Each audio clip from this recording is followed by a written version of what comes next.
Well, welcome back, everyone, for our next session. So glad to have you here with us today. My name is Stacy Merida, and I'm going to be your moderator for this section. I am a professor or lecturer at American University in Washington, D.C., as well as I serve as the assistant dean for diversity and inclusion at the Kogod School of Business on American's campus. Today, we have case studies and sector analysis discussion. And I'm excited to present our speakers for the day, and we'll just get started. We'll start first with Professor Jason Lee Guthrie. Professor Guthrie is the Assistant Professor of Communications and Media Studies at Clayton State University. So welcome, Professor Guthrie. Are you there? Jason's not here. Okay, well, we'll come back to him. How about we just go on to Professor Paul Linden, no stranger to Mia. Professor Linden is the Associate Professor of Media and Entertainment Arts at the University of Southern Mississippi. And he's going to share with us his study regarding Voices of the Night, AM radio, and the globalization of R&B. Well, hello, Paul. It's good to see you again. Hi, Stacy. How are things in D.C.?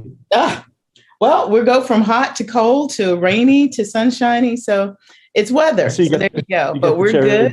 Yes. Yes. How are things in Mississippi? Not too bad. I'm enjoying myself.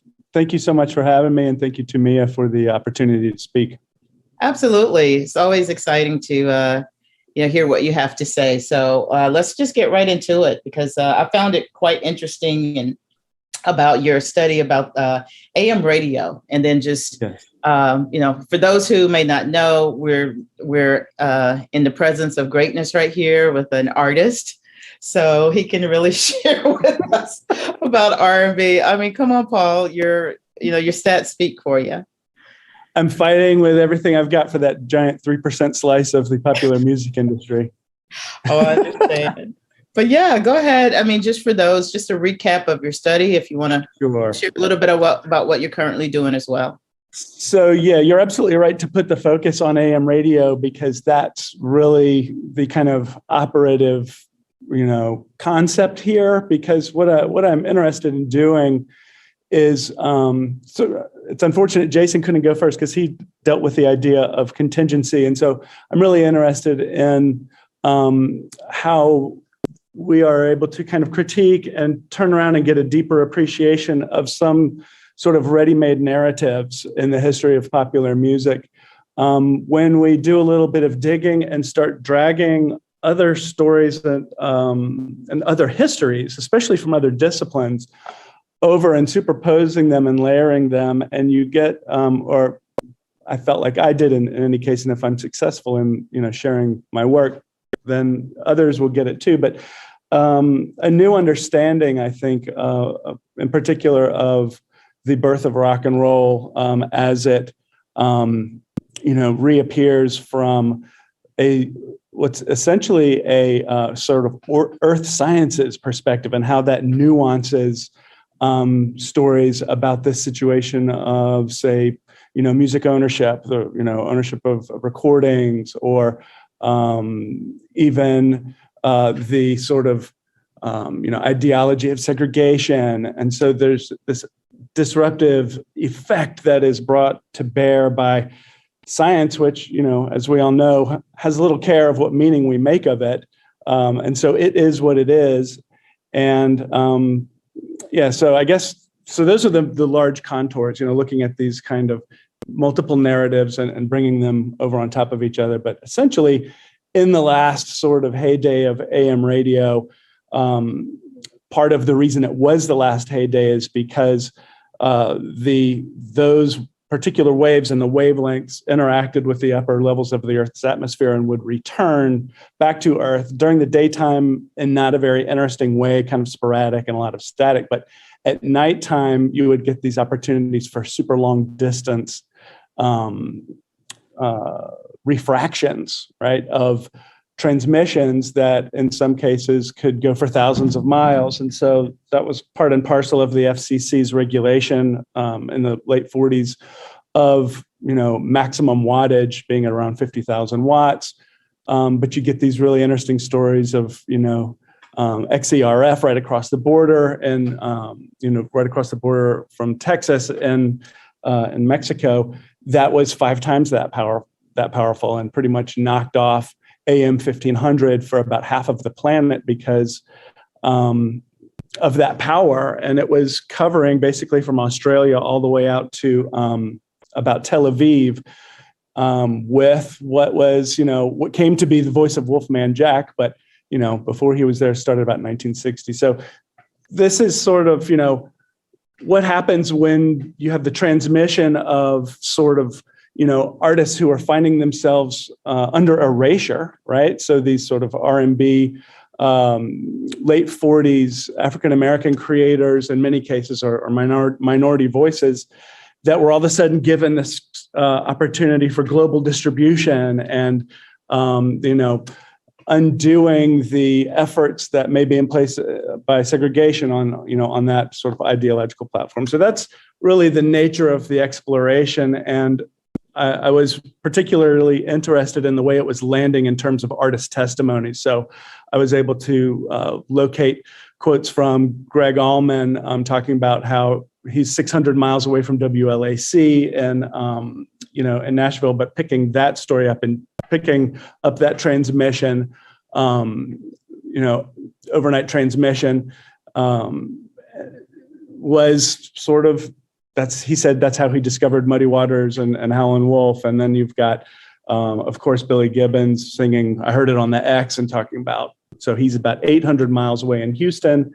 And then you've got births of entire genres of music. So I referenced a quote from The Birth of Ska Music, where they talked about in Kingston hearing, that same radio station at LAC, as well as stations out of Miami, as if it were in their own backyard with such clarity in those overnight broadcasts that you've got this spread and diffusion of art, in fact, that's outside of the hands of sort of industry gatekeepers, as well as like the hegemony of society as it's organized by, government, educational institutions, the media, et cetera. So it's an interesting disruptor, I found, to locate that in the middle of the 1900s, as opposed to, we commonly think of it in terms of the digital revolution post 2000 these days.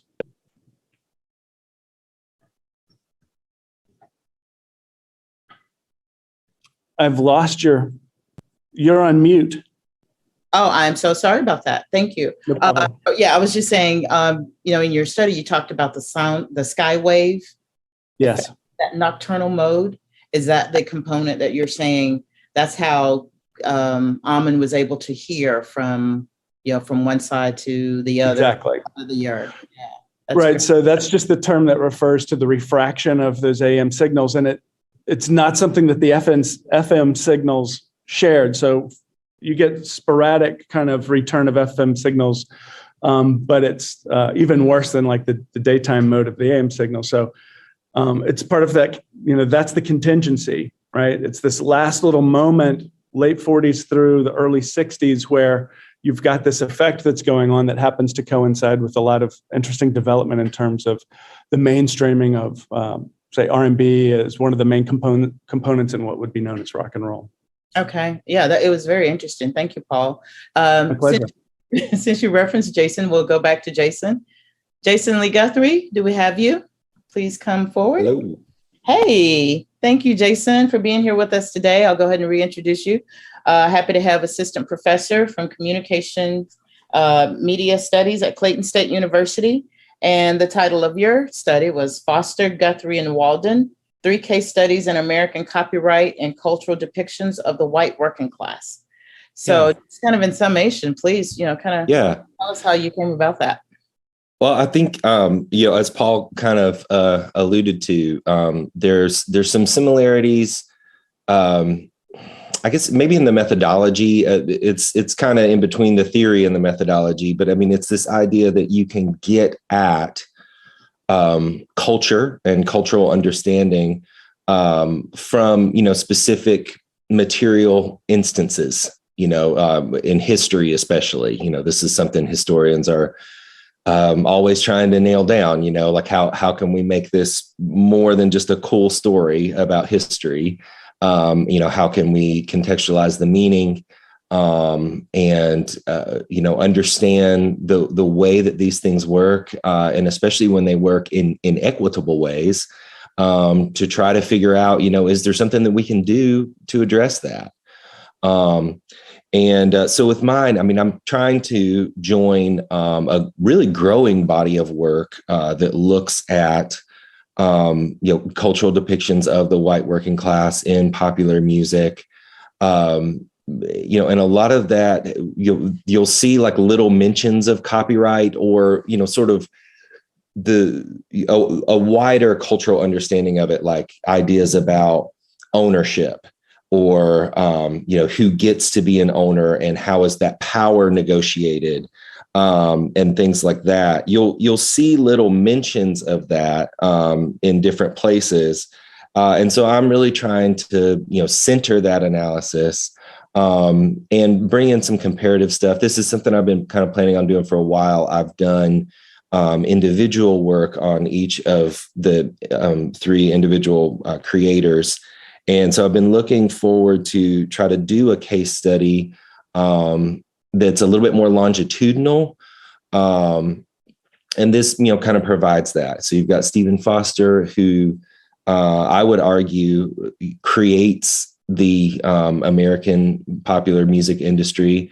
Before that, popular music in America was really confined to the performance of blackface minstrelsy.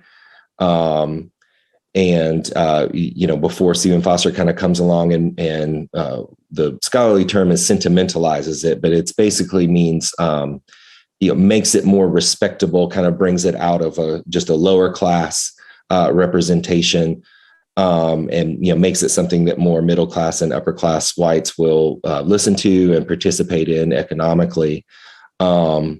But of course, in doing that, brings all of the damaging stereotypes into a wider, even wider cultural relief, and makes it more palatable in a way, and certainly more pervasive. But he's there at the beginning.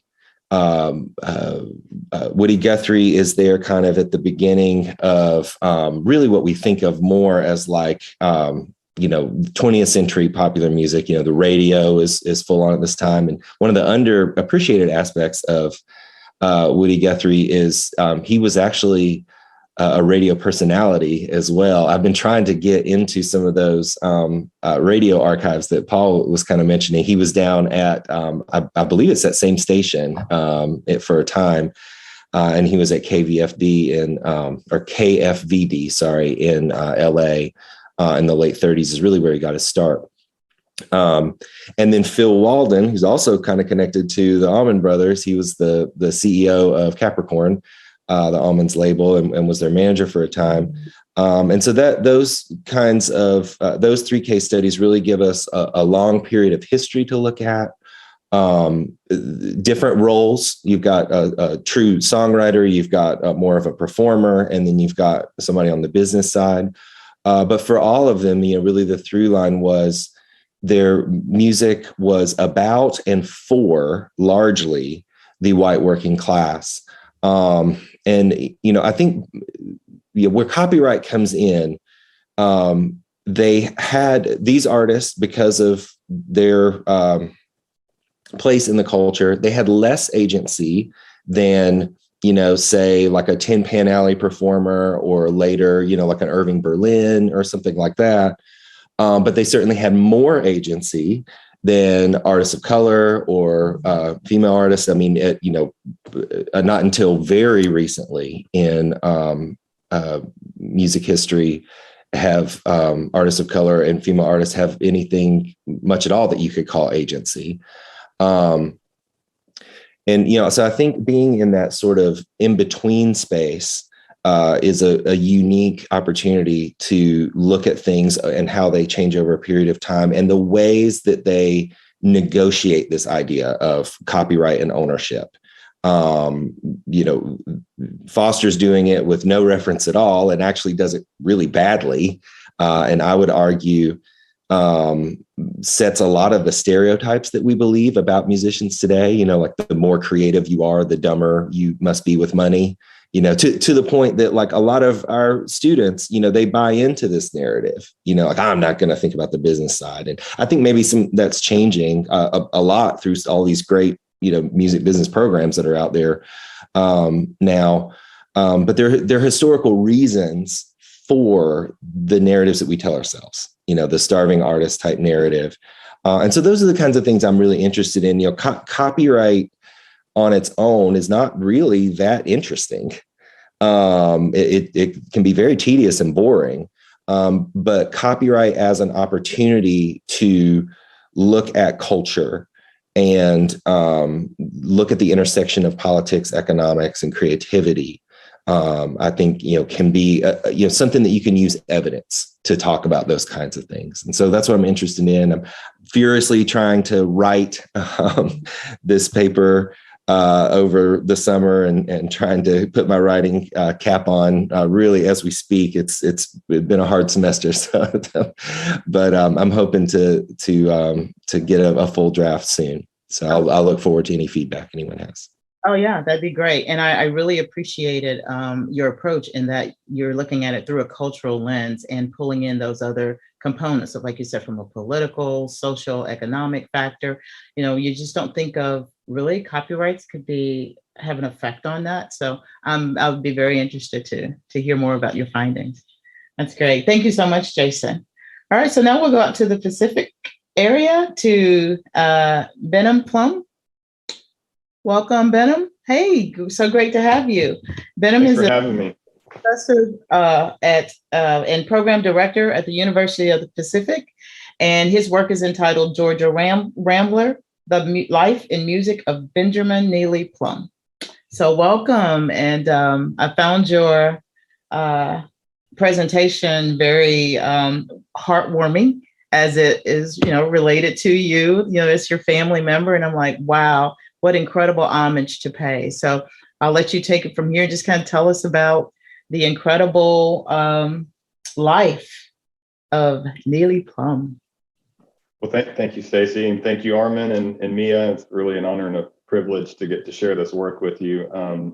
You know, my uncle Neely is the reason I'm doing what I'm doing now. You know, I don't know, most people probably had that conversation with their parents when they're a senior in high school. And like, you know, what are you going to do with your life, kind of a thing. And you know, music was the only thing I was interested in. And my dad was always, you know, he told me all these stories about Uncle Neely growing up. And he said, well, you know, Uncle Neely did music. You know, it's kind of runs in the family. Why don't you go for it? I was like, music business, huh?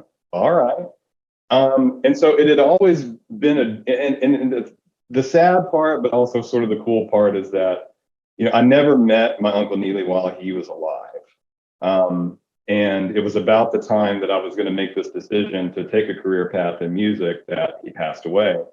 And so, you know, it had always just been a dream of mine to be able to write a book about his life. And I didn't realize until, I think it was October of 2016, that he had actually written a memoir. And I had been in contact with his oldest daughter, June. He was getting an award at his old high school in Georgia. And she said, you know, Pop wrote a memoir. I said, you gotta be kidding me. This is just like, you know, God dropping it out of the heavens in my lap, because I didn't even know where to begin about writing a book. And she said, yeah, he's got a memoir. And, you know, he you know, unfortunately he got sick and passed away before he could publish it. And, you know, why don't you use that for your book? And I said, you know, this is amazing. And so that's really how it began. This is the fulfillment of the lifelong dream to be able to write a book about Uncle Neely, and the fact that I've got it in his own words. And it was just so cool because I felt like I got to know the guy by reading his memoir. And it was hilarious because we have the same sense of humor. And so like, as I'm reading his words, I feel like I'm listening to myself talk. And you're like, oh God, we are related. This is so funny.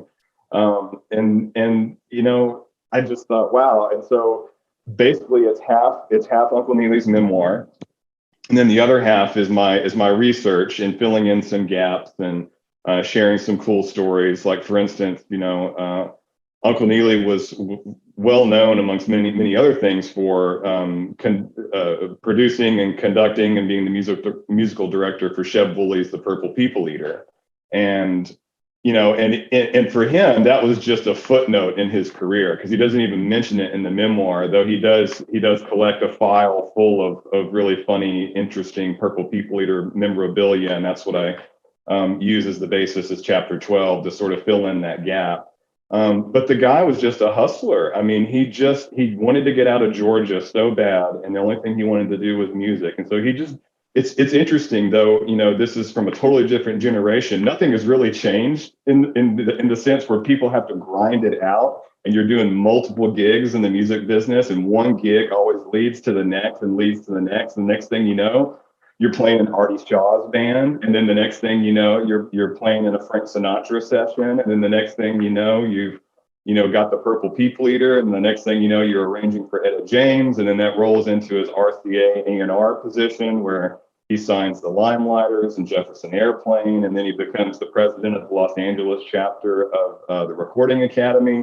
And then after that, he got so fed up with the RCA corporate stuff, as nothing has changed with major record labels. No offense to our major record label people who are listening, but corporate politics, he got so sick of it, he ended up doing an independent production deal with Capitol Records, and ended up essentially being one of the founding pioneers of the movie soundtrack business, where he produced the soundtrack for The Sound of Music, for The Good, the Bad, the Ugly, Taxi Driver, Bye Bye Birdie. The list just goes on and on. And one of the cool things is that I got his gold record, his RIAA gold record for Romeo and Juliet. It was Franco Zeffirelli's hit summer classic in the Summer of Love of 1969.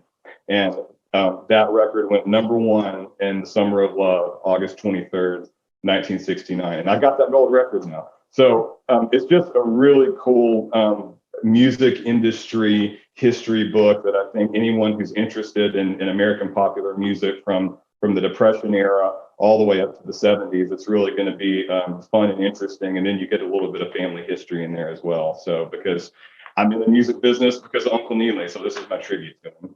Yeah, I mean, I just, like I said, I was just beside myself. I'm like, okay, surely there's a museum dedicated to him. He's one of the most incredible record company executives and, arranger, producer. And I immediately, from an academic standpoint, is like, oh, I can see a whole course designed around this. So, congratulations on that. Yeah. Thank you. Thank you. Thanks so much. Okay. And then we're going to go to our final presenter, Miss Denise Shackelford. Are you here? I'm here. Hi, Stacy. How are you? I'm doing great. Thank you, Denise. I just want to let everybody know that you're an assistant professor at Middle Tennessee State University in the Department of Recording Industry. And your study is on product placement in rap songs. It's analysis of the inclusion of brands in rap song lyrics, which I totally find fascinating. So please share a little bit about your findings with this study. Well, I would be happy to. And thank you so much. I first, even though they're not on the call and I don't believe they're in attendance, I have to give a shout out to the two people who initiated the study and then brought me into it. And that is Dr. Ben Stickle and Dr. Tricia Farwell, both of whom are Middle Tennessee University faculty members. Ben in criminal justice and Tricia in journalism. But they started this idea of like, is there more? Ben had done a lot of research already in some other realms related to rap music. But they said, is there, as the music industry has changed, are we seeing more? Are we seeing less opportunity for product placement? Is this benefiting the artist or the record label?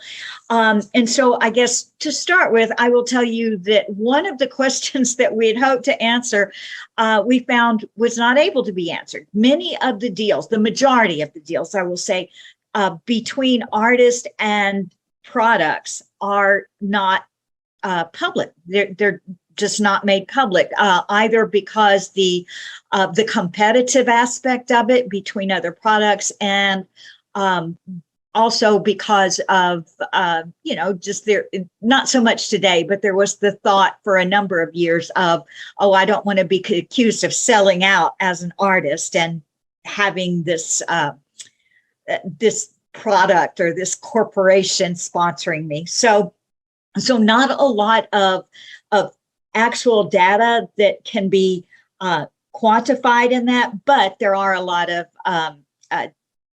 stories and analogies you can make. The three questions, though, that we did focus on and try to answer was looking at whether or not the number of brand mentions had increased over time.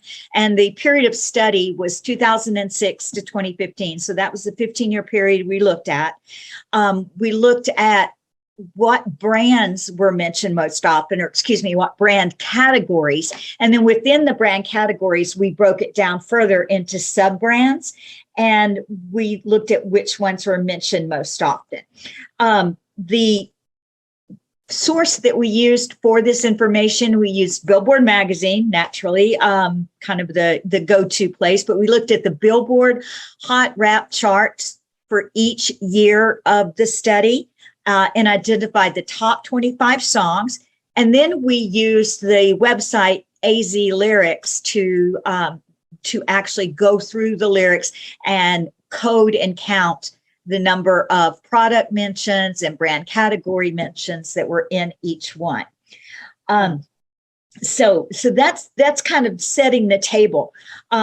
We counted or coded in two ways. We looked first at cases.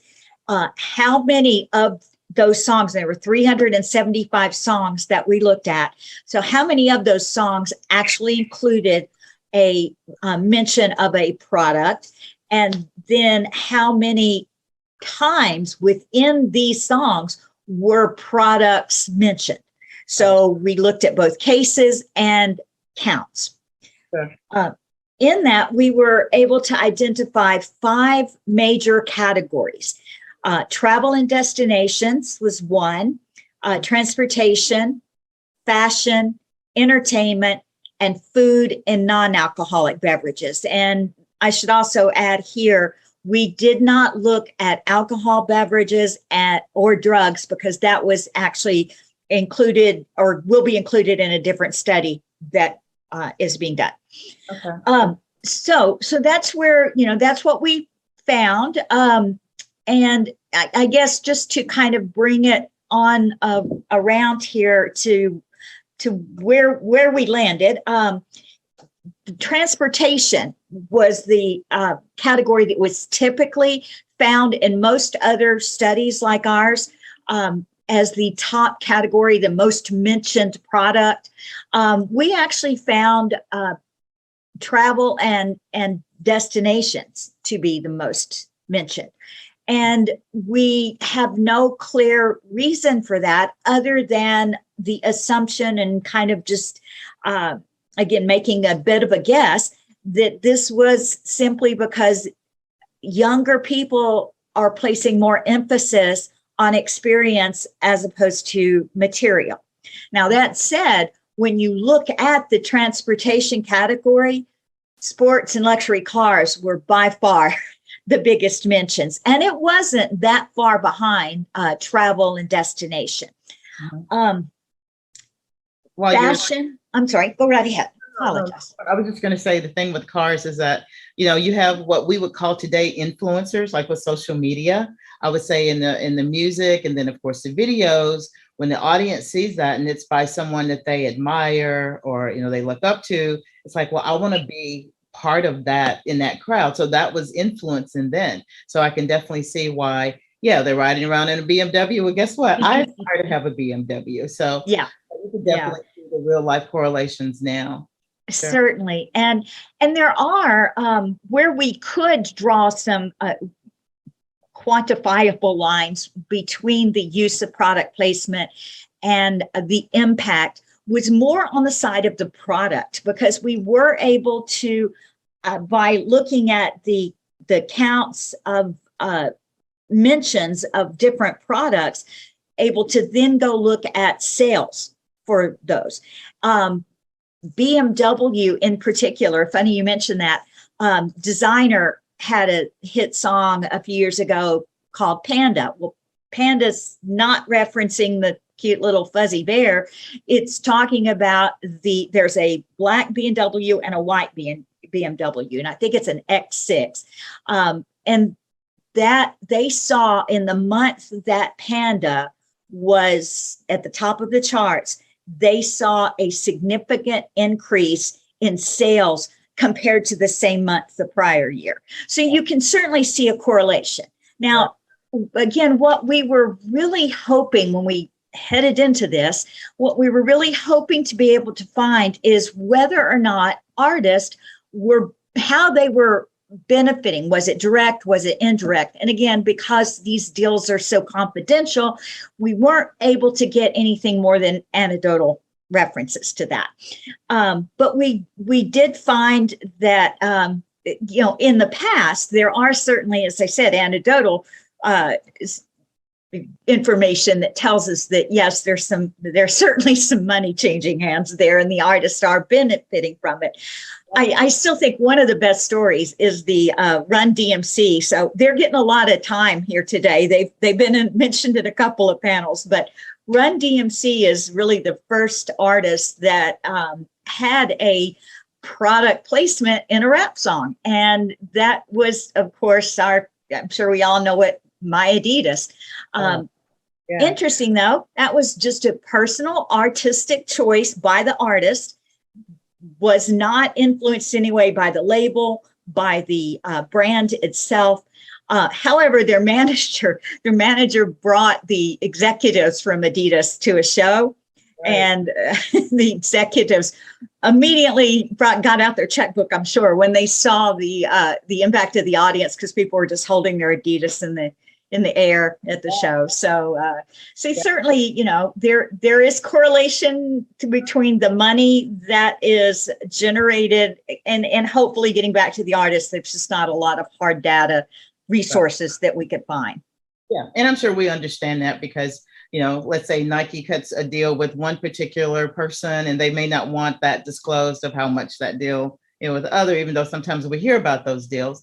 But I see the confidentiality of that. But that was a great study. I'm be interested to hear some of the other findings that you're working on as you expand the study. I mean, we could keep talking, but we only have just. I know. So I want to open it up to see if any of our audience participants would like to pose any questions with these case studies. We've got from copyright with Foster, Guthrie, and Walden, all the way down to the Voices of the Night with the AM radio globalization R&B. We've got the Georgia Rambler, the life and music of Benjamin Neely Plum. And of course, Denise just shared with us her findings on product placement and rap songs about the inclusion of brands in the lyrics. So Marcus, I think I'll go to you if you have anything you want to ask. I am here. Thank you, Stacy. Can everyone hear me just fine? Yes. So we do have one question in the chat to Denise. Says, Denise, if I understood you correctly, you couldn't get hold of agreements between brands and artists. But have you seen or looked to any other indications of an economical flow connected to this, say, more generic posts in the books of companies, as an example, sometimes showing us that things never change? I'm going to have to ask you, what was the last part of that? Not before that, sometimes knowing things ever change. I missed a part of that. My computer glitched. Sorry. Have you looked at to any other indications of an economical flow connected to it? Say, for example, more generic posts in the books of companies, as an example? Generic posts in the books of companies. I'm not sure I get exactly what that means, but I'll try to answer. And if you want to throw a little more context in there, I'm happy to jump on that too. We did not go, if you're asking if we ask companies for that information, no, we did not. What we did do is have conversations with people in the industry who are connecting brands and products. And as I was saying earlier to Stacy, that they will give us information, but not specific to an artist or specific to a product. They're protecting their clients on both ends. Labels are reticent to share that data too, for the same reasons. We were really curious if, just having my own experience in this very microcosm here, but my own experience in working at a label and in artist management, generally the sponsors for tours, not necessarily for placement in song lyrics, but for tours, are going to come through the booking agency or through the artist direct. So there is going to be certainly, benefiting the industry in some way, but but benefiting the artist as well. We wouldn't have done it otherwise. But these placements in the lyrics themselves is kind of such a small, it's not in the video. We're not talking about the video. We're not talking about a tour sponsor. We're talking about the use of the word in the song. And it was just, I'm going all the way around. I'm not answering the questions, but except to say, no, we didn't look at the books, but it was a tough, when we got in there, it was tough to maneuver. So if you have some thoughts, I'd be happy to take it back to my cohorts. I think the thought that came across is perhaps looking in the annual reports or something that may be more of a generic post. Well, that's actually how we were able to get the information about BMW. Because you could see year to year in that information that, the increase in month to month of that particular car, but they don't recognize in their annual reports that correlates with, they're not saying this is because designer said Panda in our song. We could just see a change, and we could look at the Billboard chart and see that was when it was used. So I have no idea if designer got money for that or not, but sounds like he should have at least gotten a BMW. Right. He probably needs you as a lawyer. Yeah. Okay.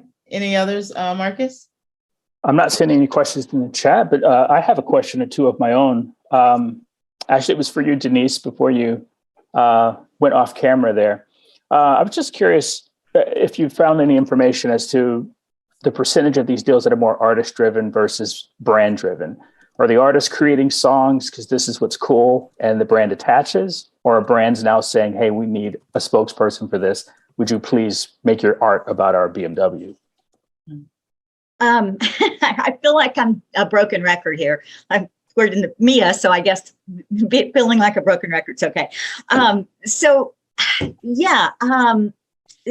We were not able to find the data to support that, but we were able to find articles with executives stating that it is important. It's a two-way street. It's important for the brand, and it's also important for the artist, because from the brand's perspective, the thing that they obviously get is when you think about it, and I'm just going to keep picking on Panda, but when you think about how many times Panda, even though that is a slang term for the car, most anyone hearing it knows what they're referencing. But hearing that, if they try to buy that much radio airtime as what they got in the lyrics of the song, I can't even imagine how much. Not to mention that the word is in the song a whole lot of times. It's not just in there once. So I really wasn't, again, we kind of exhausted ourselves in trying to say, is there a avenue to go down to find this where we can really point one way or the other, who's benefiting most, who's benefiting least, who's contacting who, how, and it just doesn't seem to be out there. And when we could get any kind of feedback from, people, like I said, people that place brands with artists, it's a mixed bag. So I'm sorry, don't have much more. Hey, Marcus, if you have another question while you're getting that together, I'm going to ask all of our panelists to come back on camera so we can all see them. Denise, don't you go anywhere, because I actually think Jason has a question for you. Yeah, in some ways, I feel like this touches on a little bit of a through line through the panel. Like, to me, if I was trying to think of an example, Denise, of being able to get at like that wider, like how could you do that? And the only way that I can really think of that I've seen done, maybe this one's top of mind because I read this book recently, but it would be, interviews with decision makers who would be willing to talk to you, there's tons of barriers to that. And the barriers to that are really indicative of a lot of the questions that we're asking in the different research on this panel, because popular music is not subject to even some of the same like broadcast regulations as radio and television and other media industries. There's no one's compelling disclosure on a lot of these things. And because popular music just has this really long history that, like the also very secretive tech industry doesn't have, there's just these norms about the ways that things are done. So I'm certainly not suggesting that you guys do this for an article. I think if you even could get enough people to talk to you about these kinds of things, which is very much in question, it would be a huge book length project that you would need, grant funding and, all kinds of things for. But one recent example of someone doing that, actually with some grant funding from MIA, Andrew Mall has a book called God Rock Inc. And it's about the business of the CCM, the Christian contemporary music industry. And he does a lot of these kind of in-depth qualitative oral histories and gets people to talk about even, in that context, it's really the kind of eternal struggle between money and ministry, there's a big resistance to even talk about money in that genre. But he got, some of those industry insiders to be a little bit more vulnerable about that. And partially only because they were talking about when they were doing it in the 80s and 90s and the majors were coming calling, and now they're kind of in the twilight, like they were willing to share, the kind of thing you're talking about would be much harder to get someone to really share about right now. But yeah, that's the only way to get at that I could think of. And, unfortunately, there's a lot of barriers to it, but we're all interested in it because it's very interesting. So as far as doing it in a paper, to me, I think you're absolutely fine to just note that limitation and give the context of why and say, hey, if anybody wants to pick this torch up and write this book, please do, because, it's very, these are the fundamental shaping factors of content decisions right now, for sure. Great. Thank you, Jason. We could go on with this panel. I wish we had more time because there are but we'll definitely. Oh, sorry. I thought we had till 4. No, you're fine, Jason. No problem at all. Thank you all for your incredible body of work that you've produced. I'm sure our audience will probably reach out to you individually to inquire more about it. I know I will be. And again, thank you for sharing your work with MIA. And we look forward to hearing more from you. Okay. Thank you so much. Thank you, Stacy. Yeah. Yes. Take care. Have a great summer, Have everybody. a good day. Thanks. You too.